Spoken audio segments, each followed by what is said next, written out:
and welcome back to State and Local. And I'm pleased because it's another confluence of state and local for our show today. My guest has been on before. She appeared when she had recently, after her election as Republican State Committee woman. She's, of course, a Norfolk resident. That would be Patricia St. Aubin. And now she's here because she is running for state auditor, and we're all so proud of her.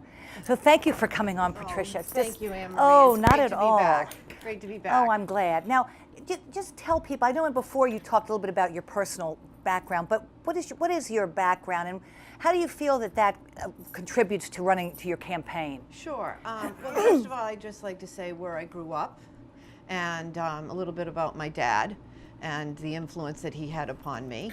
I live here in Norfolk presently, and I am Republican State Committee woman for the State Senate district that Richard Ross oversees, and my state committee job aligns with that, from Attleboro to Wayland. So I'm nicely positioned in the middle of the district. But I did grow up in South Dartmouth, near the New Bedford area, and my father was actually a booster for New Bedford. He had his own business. He was a commercial painting contractor, an entrepreneur, and he went out and did his own thing. He broke off from his dad and his father, who were residential commercial contractors, and started his own business as a commercial contractor. Oh. But he rose to be the president of the Chamber of Commerce in New Bedford. He sat on several bank boards. He was just a remarkable man that did a lot for the city of New Bedford. And so I like to think that I try to emulate my dad in all the work that I do. I watched this man growing up, and he never said no to projects. And I try not to say no, to step forward to do things. After growing up in South Dartmouth, I went to Providence College, and I studied accounting at Providence College. So I do have a bachelor's in accounting.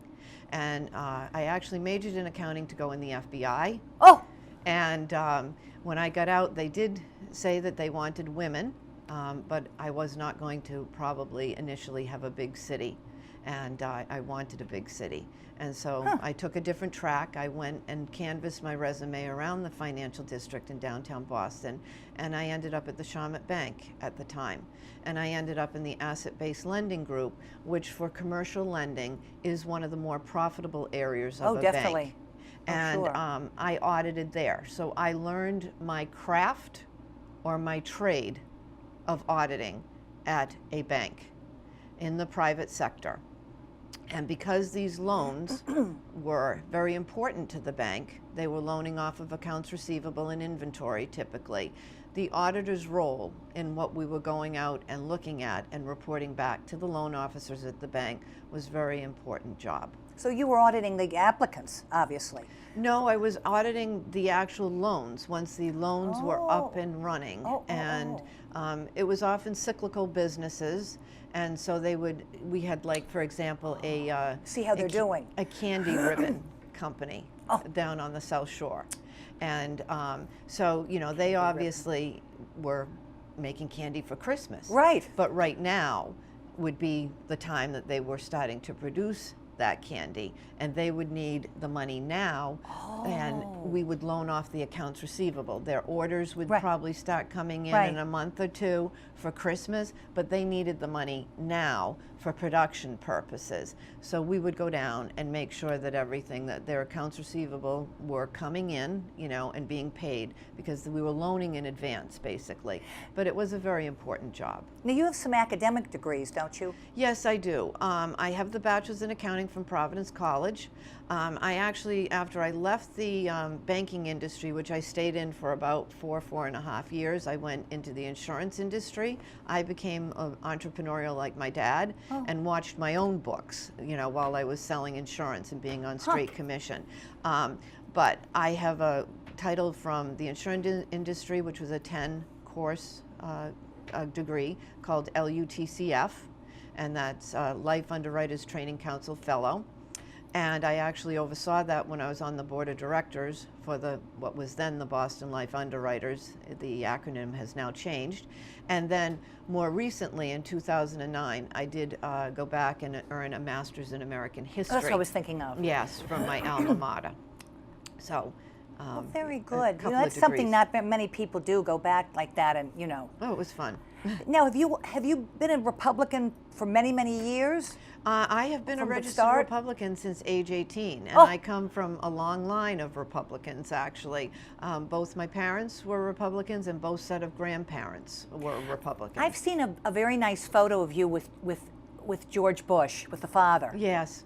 That was my first campaign. I was still in college, and I had worked in Washington the summer in between my junior and senior year in college, and had met a number of people that were working on the Bush campaign, the George H.W. Bush campaign, came home and got involved in it. And I actually took the bus up from Providence to Boston to help out up in Boston on that campaign. Oh, it's a great picture. Then I graduated. Yes, actually that was down on the docks in New Bedford. My father was the regional director for the Bush campaign down in southeastern Mass, and he threw a fundraiser for Bush down there, and it gathered a couple of hundred people, and then we went out on the docks and to look at the fishing fleet. Oh, right, right. And I was just down on the docks in New Bedford recently, getting out the vote for my candidacy, because the Charles W. Morgan, it's the only whaling ship left in the world. And of course, New Bedford was a big whaling port. It was one of the most wealthiest cities of its time in the mid-1800s. She just had a major renovation done because Mystic Seaport now owns that boat. They took it in 1941 to rehab it and make it a tourist site, and New Bedford lost the boat. But it's now on its journey back up the coast, and it did stop back in its hometown city of New Bedford. So we went back down to press the flesh down there, and met some great people back in my hometown. Now talk about your candidacy a little bit. So we know you have the background. Yes. But I've heard people refer to you as honest and earnest. Right. Thank you for bringing that up, Anne Marie. That's correct. I am honest. I am earnest. It's my campaign slogan. It's a great, I mean, it's just... And I feel that it fits me. It is what I saw at home, was honest and earnest work. Get out there and toil, do the job, stay with it, stick-to-itiveness, perseverance. All of that is how I live my life. And the earnest part, I also saw in the house with both my parents. My mother did the books for my dad, the payroll for my dad, and she was very earnest when she knew that one of the workers that worked for my dad had upwards of 30 people working for him at one point with his commercial contracting company. If she knew somebody had some illness in the home or there was something sad going on in the home, she would say to my dad, we need to give a little bit more this week to Joe's salary. Right. And it was she that made that impression upon my dad, to be kind towards people. So it was earnest that I saw in the household. And then at Providence College, that's the only Dominican college in the country, and the Dominicans are they're very good priesthood, and they actually study one more year than Jesuits do. Really? Yes, they go 13 years. Wow. And they expect a lot out of you. If you go to Providence College, the Dominicans expect a lot. I took ethics at Providence College, and I took business ethics as well, being an accounting major. Now, what can you tell us about the current state, as you see it, of the state audits that you've been? I know I've heard you speak about them and what you've seen. And I've heard you say you think some of them are cursory. I think that a lot of them are cursory. I've reviewed a number of these audits, and what I try to say, because auditing can be a very boring profession, not everybody has a bachelor's in accounting, so I try to wean it down so that people understand. And I do find that these audits are cursory at best and not being done in a timely manner. And audits should be a picture, a financial picture at a certain time. And my feeling is that these audits are in black and white Polaroid, and they should really be in high definition, state of the art. Are there any that you've looked at that you might want to talk about? Sure. I've looked at a number of them, and one of the ones that I've talk about a lot, and we certainly know some of this here in Norfolk, the Department of Environmental Protection, the DEP. Which, you know, we are a community that has a strong conservation commission here in town, and we have strong wetland laws. So with that in mind, we know in this town in particular what wetlands are, because we have a lot of streams and brooks that babble through here. But the DEP, as a state agency, has roughly 860 employees, and the audit was a review of 15 months in time. It came out in September of last year. And if we look at how much appropriated funds go towards the Department of Environmental Protection on an annual basis, it's $45 million. But because the audit was 15 months in time, we'll add in another 15 million. And so really what this audit was looking at was $60 million worth of appropriated funds. And what the audit says to me, it's 16 pages in length, and it looked at 2 line items. Huh. It looked at... So doesn't anybody say anything? I mean, everybody just Well, looks the other way and winks and... I think at the moment, I'm auditing the auditor, and I'm the only one that may be at the moment. But to get back to what was reviewed, they looked at the usage of smartphones and cell phones that DEP employees have available That's what they to looked them. at. They looked at that, and that was about roughly $155,000 of a line item. The other item that they looked at was cars, and who might take home a car at night to come here to Norfolk the following morning to look at a wetland. And so the car usage, car repairs, and fuel was looked at. And that was $582,000 roughly of a line item.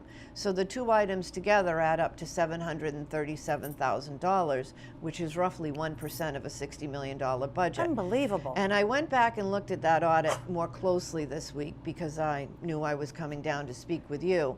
And of the 16 pages of that audit, and some of it is introductory and talking about the standard auditing procedures that are used and things like that. Sort of like talking down the clock. There's always a boilerplate few pages of the explanation of, you know, the audit and standards that we use. But what I noted was that 10 pages of that audit talks about how they looked at the cell phone, you know, bills and the agreements and the contracts that they had with the carriers. And so 10 pages was on something that only amounted to $155,000. Now, Hacks. you know, that's, I think that at Appalling. a minimal, you know, 10, 12 line items should have been investigated in that audit, maybe more, but certainly not just 2. Now, what about that Chelsea Housing Authority situation over there? You had also looked into those audits, had you not? Yes, and thank you for mentioning that. I did, when I was nominated at convention, I spoke about this particular audit in my acceptance speech in March at BU, where we all gathered at the Republican convention. And the debacle that we all remember that occurred with the Chelsea Housing Authority and McLaughlin. Salary. Yes, he embezzled his salary and inflated his salary, and it wasn't caught. But a lot of that did occur under the predecessor of the current auditor, under the prior auditor's time frame. But the problem that I have with this is that the audit was released in January of 2011, after the present auditor had come in and assumed the role. And it's 2 pages. All of this blew in October while she was still campaigning, but then she ends up in office and she signs off on the audit that all was okay. And that's bothersome to me.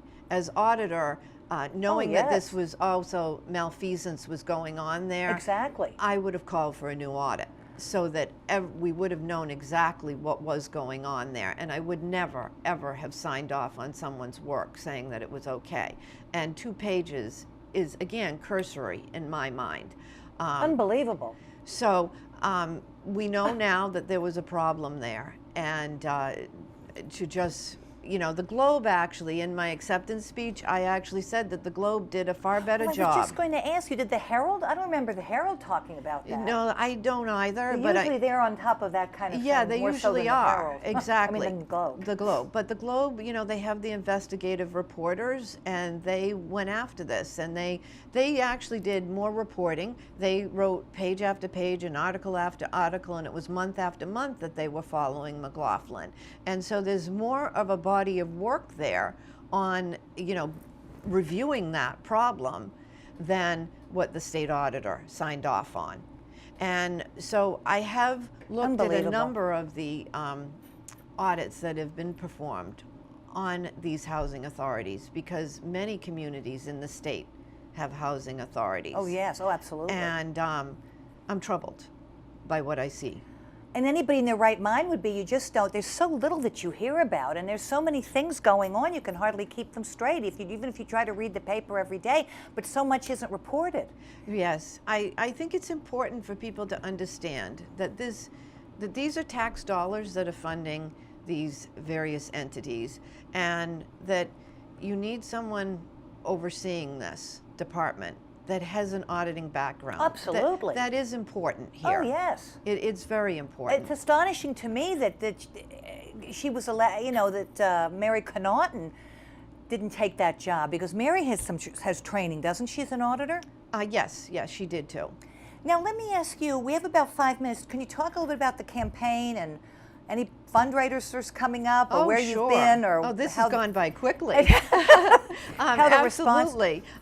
Yeah, we're having a great time on the campaign. My bumper sticker, we have people out sending me pictures, you know, because everybody's got a smartphone now, sending pictures as seen everywhere that the bumper stickers are out. We marched in 3 parades last weekend, and I'm not sure, but what we might have been one of the few statewide candidacies from the Republican side anyway that were able to get in 3 parades last weekend, because a lot of them were shut down with bad weather on the 4th of July. But we were in Fitchburg on the 4th of July, and as soon as the parade finished up, it started to downpour. So we made it through, very well received. We went to Pepperell, and we marched in the parade up there. And what an effort! Oh my God! And Charlie Baker was in that parade with us, and we did one locally. We did the Franklin parade last Sunday. Now, you have an admirer that made a video of you, and that's on your website. Do you not? I think I heard that somebody actually put together a video. Yes, that actually came out of the work that I did on the gas tax repeal initiative, which is a very important, and I know that you helped out on that too, as did many people. But that is where the state legislature recently tied the gas tax to inflation, so that it automatically goes up without their having to do their job and sit in there and take a vote on this. If they're going to raise our taxes, my feeling is, do your job, do what you're getting paid for. And have your vote recorded in a roll call. Your vote, because this is a bad precedent. If they start tying one issue to the consumer price index. Exactly. So someone was there and they did video, but my clipboard, you know, was with me for getting signatures. I needed 5,000 certified signatures to get my name on the ballot, and I want people to know that I am a hard worker. I actually got close to 8,000 certified signatures with my campaign manager and myself and my husband and a number of volunteers. We had a lot of other Republicans throughout the state, of course, helping us, but I was the statewide candidate who crossed the finish line first with my certified signatures, and percentage-wise over what I needed, I came in the largest percentage over what I needed. Now that speaks to your competitive swimming. Oh, yes. Yes. Spirit of yeah, and keeping me honest and earnest as well. That's right. Because as a competitive swimmer, it's very hard to cheat at swimming. You either touch the wall first, second, or third, unless you're doping. And even now, as I compete as a master's at my level, I have officials hovering over me. We all do. It's not just me. Right. You know, they set us off the blocks. They have cameras on us. If you go off the blocks early, you're DQ'd. You're disqualified. They watch on every turn to make sure. So it's just, I mean, since age 6, this has been drilled into me, that this is a sport right. that That's you know, you can't cheat at Right, it. right. So it's just in my nature. Now, what fundraisers are coming up? Is there anything that you can mention? We do have a fundraiser. Michael Sullivan's coming out to stump for me on July 22nd. He's the former Attorney General, and Right. yes, you know, a great guy. He ran for U.S. Senate last year. He was in that three-way Oh, with yes, I Dan remember, right. Winslow, who I actually helped Dan on his campaign. But Mike was great enough to step forward and stump for me. So it's in Newton. It's at 1188 Center Street, and that's I think we'll probably put that on the screen that'd for be you. great. Yeah. And also want to give you the campaign's website. Oh, yes. Which is patriciasaintaubin.com. I don't abbreviate the Saint, so it's spelled out. And also our phone number for the campaign, if anybody wants to help us out. Oh, good. Locally or otherwise, it's 508-507-8781. And you can also go to my website and see a little bit more about my bio and some of our recent news, that audio video. That was a great job. Yeah, I mean, I worded it one hard what worker. an homage, really. I mean, you came out of nowhere, right? You didn't expect that he'd put this together.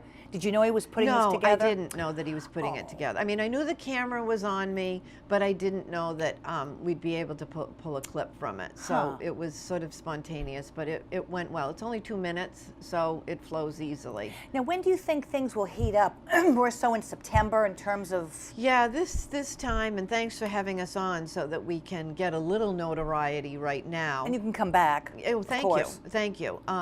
But it's nice in the doldrums of summer, in case someone's tuning in, that they can see that activity is going on, because we're out pretty much every night. If you follow me on Twitter or Facebook, you know, we're at events almost every night. So, and we're out not just at Republican events, but we're out at where, you know, folks are gathering. So it's quite a commitment financially too, isn't it? I mean, just the travel alone. Yeah, the materials. But it's important. People have to very. have a choice. You know, That's right. We have to try, and people have to see that there is someone that's got a good background that can do this job. I've done this job professionally. I feel I can do this job better. Oh, yeah. I'm hoping that the voters on November 4th feel that way and vote for me. I feel very good about it. I think, you know, I mean, I think everyone's going to be just thrilled in town, you know, to have the reception's been very good here, and you know, within state my official. Yeah, well, we'll hope.